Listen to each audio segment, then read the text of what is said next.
Well, hello everyone. Thank you so much for joining us in our weekly Hebrew word study. I just pray that it's a blessing into your life as it is to mine. Just fascinating and exciting this Hebrew language is. And thank you for tuning in. So we are in 1 Samuel chapter 16.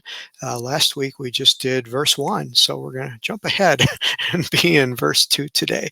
And so let me go ahead and share my screen.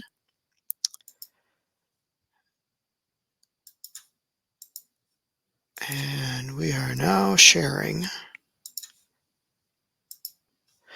And we can see in verse 2, again, one of the very common words used throughout the scripture, Vayomer Shamuel. Vayomer is and said. It has the Vav conjunction on the front, and Yomer is speaking words. There are two Hebrew words that signify words.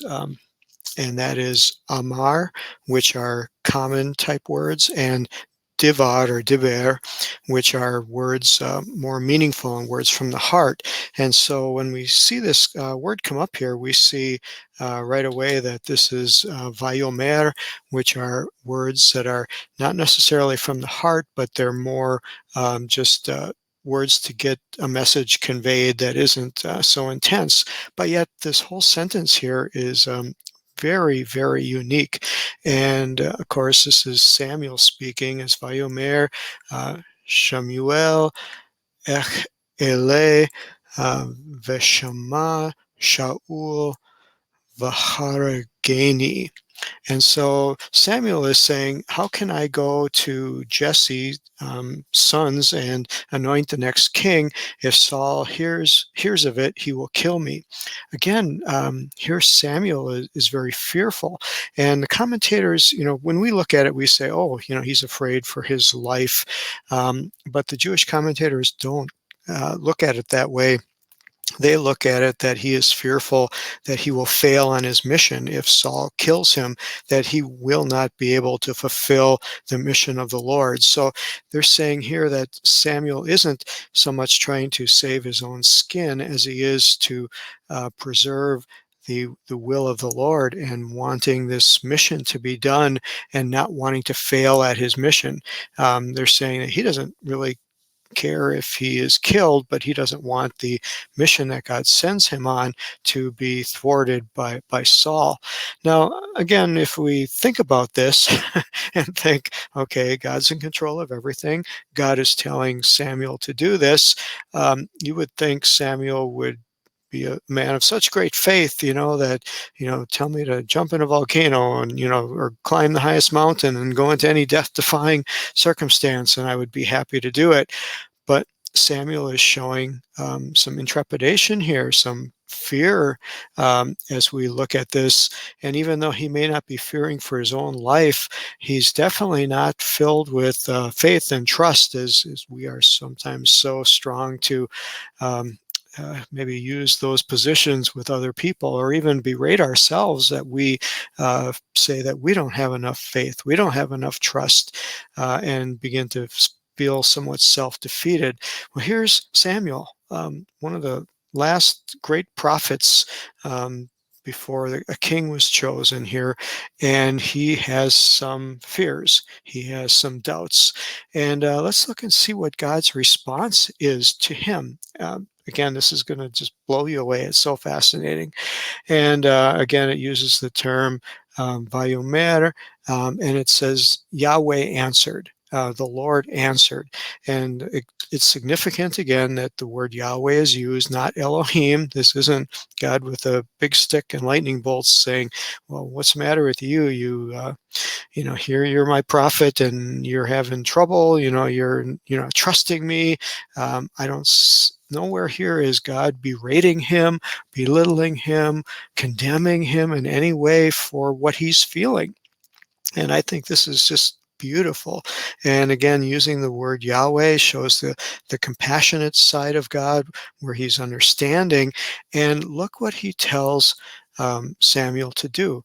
He sets up a ruse for him. He tells him to take a heifer with you and tell everybody that you're going to sacrifice to Yahweh. You're going to sacrifice to me, God says. No one will question you. Um, isn't this incredible? Isn't this something that God creates somewhat of a charade? Now, obviously, a sacrifice is legitimate, but yet He's giving Samuel um, inside information, some direction on how to take away his fear and how to solve this problem. And yet, you look at it and say, "Well, wow, this is really, really something that the Lord would." Use something like this.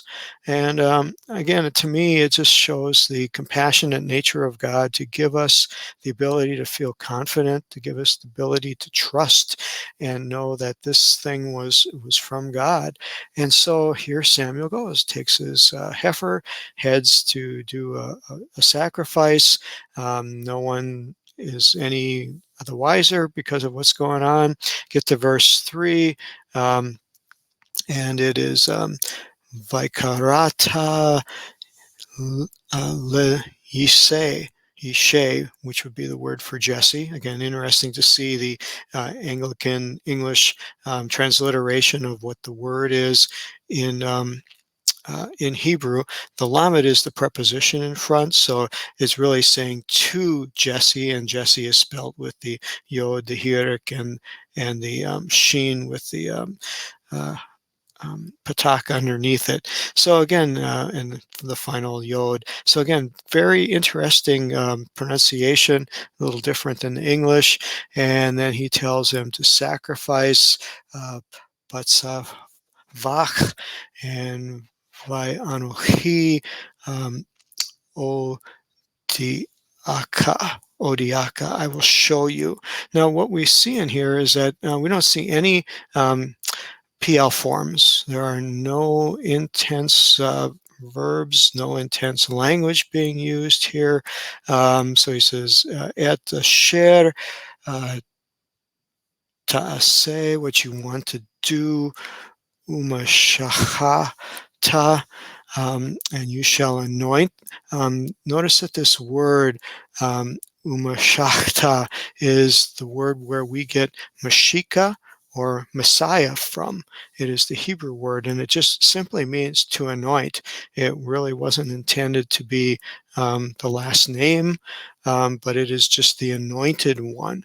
And so here we see, again, the beauty of the Hebrew scriptures as these words that we use very commonly in the New Testament, in our English, show their roots here, being anointed. And so we can look at that as really, really cool. So it's Li et asher omar elecha. So the one that I name you, God says, so will you anoint. And vayas Shamuel et asher diber Yahweh, again, the name Yahweh. But look at where the PL is under. The PL is under Deber. Remember previously the words were Amar. The word for word was Amar, describing the just the commonality of it. You know, this is what Samuel was feeling in his intrepidation, but now that he has direction and is repeating the words of the Lord, it comes across as a diber, which are words from God's heart, and they are in a PL, which is an intensive, one of the most intensive forms that you can find in a verb here. So these are words that carry a lot of weight. This is a monumental thing that's happening here of Samuel going to anoint the next king while Saul is still there, you know, not yet deposed from being king. So Vayavo Beit Lechem, another very, very interesting word. We are used to saying Bethlehem, but in Hebrew that is two words. The word Beit is what you see here, which is the word for house, and Lachem, which is the word for bread. And some of you may have already heard this translation that Beit Lachem, or translated as Bethlehem, is the house of bread. And what you'll find also interesting, learn this from the Hebrew studies, is the word lachem or bread is also very similar to the word for war because wars were fought over food.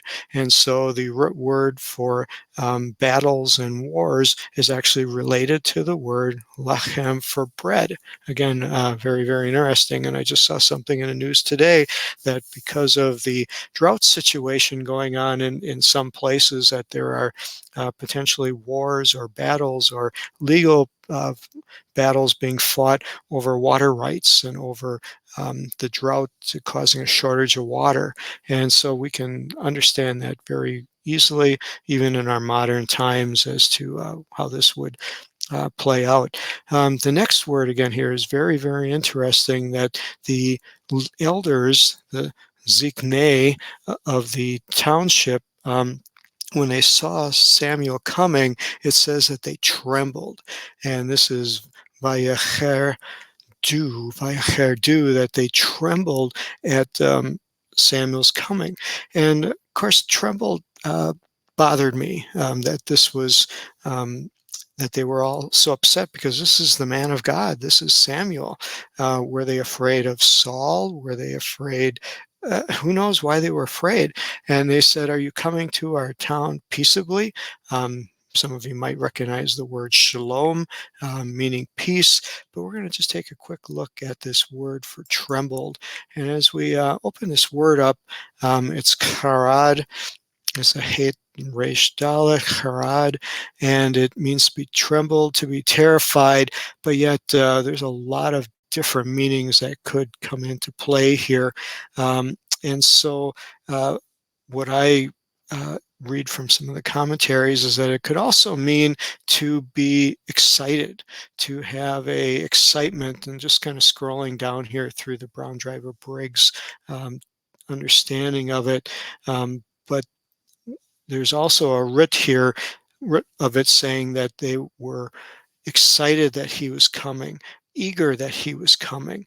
And so again, depending upon how one looks at this and how one looks at a relationship with God and what it is to be in the presence of God, what it is to be when God moves in their area, you may not feel it's trembled. You also notice that this is in a cal form. There's no intensiveness to it, meaning that this is not, oh, we're so scared, we're hiding in our closets, we're not coming out of our doors. This is just a very textbook, generic form of the word. So I really lean more towards that they're maybe nervous, excited, eager, and maybe that all causes goosebumps. Who knows? And could that be a word for trembling? But anyway, they did use the word peaceably. They want to know that you've come in peace, although this is not in an interrogation frame of mind. You notice that all of these words are in a cal form. None of them are in an intensive PL form, which means they could be just saying, do you come in peace, which was a very common Middle Eastern greeting in those days. And so again, we don't have to jump to the conclusion that they were scared or worried that, Samuel was going to be doing something really strange to them. And so again, helps to know the Hebrew, takes a whole different spin on it than maybe what you sometimes get in the English translation of it. And so with that, we're going to end our study today as we come to verse 5, and we will pick up on it next week. And I'm so glad you're enjoying this. I just pray that it's a blessing in your life. Pray that you just really realize how God has given us such a beautiful Hebrew language and has preserved this for us to study and just get to know the heart of God in a more meaningful and deeper way. So God bless you and have yourself a wonderful rest of your day, and see you next week.